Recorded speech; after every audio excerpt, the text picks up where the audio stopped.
Welcome to the Derek Prince Ministries podcast, helping you to grow stronger in God.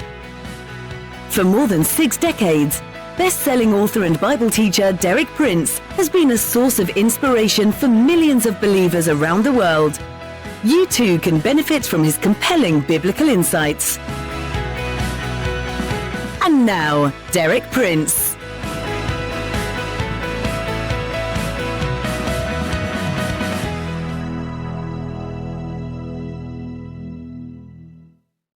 So today I'm going to speak about marriage. In fact, I'm going to begin with a very frank and personal question. Do you have a successful marriage? One that brings you real happiness and satisfaction? Or if you're not married yourself, how about your friends? How many couples do you know who have the kind of marriage that you yourself would wish to have if you were married? I remember once talking with a young man who'd come to me for help with his marriage. He was a minister in a large and well-known denomination. His experience in the ministry had left him sadly disillusioned. He said to me, "Brother Prince, I know about 40 couples pretty well. Several of them are in the ministry like me. But to tell you the truth, I can't think of one couple that is really happy."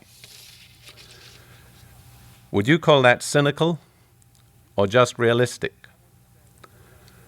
I want to share with you today that it is really possible to have a successful marriage. There is a key to such a marriage. I know because I've found it. First, let me give you a little of my own personal background, my qualifications, if you like. I want you to understand that what I have to say is based on experience, not merely on theory.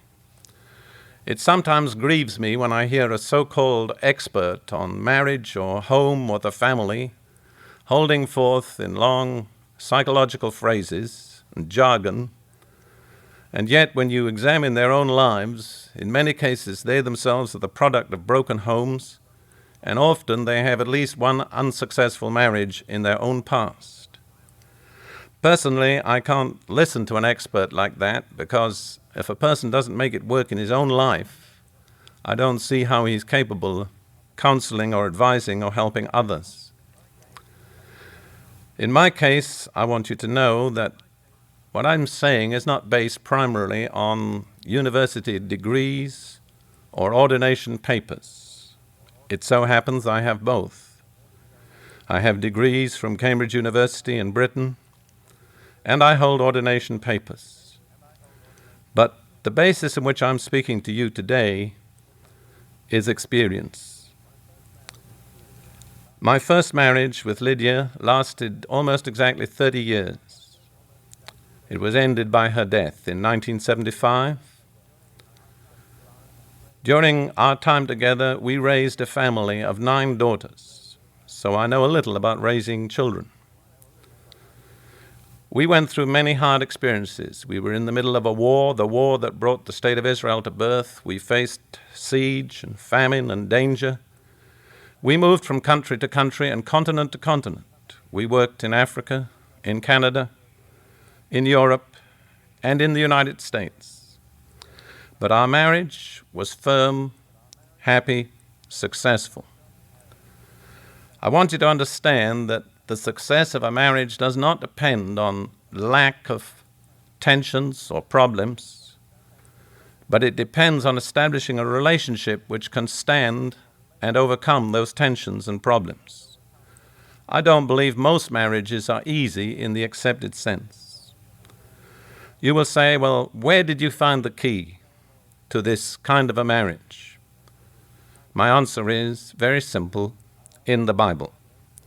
I want you to know that I believe that the Bible is a true, relevant, up-to-date book. I believe it has the answers to life's problems today. I believe all we need to do is apply it, and it works. The Bible attaches great importance to marriage, much more, I think, than most churchgoers or Christians realize.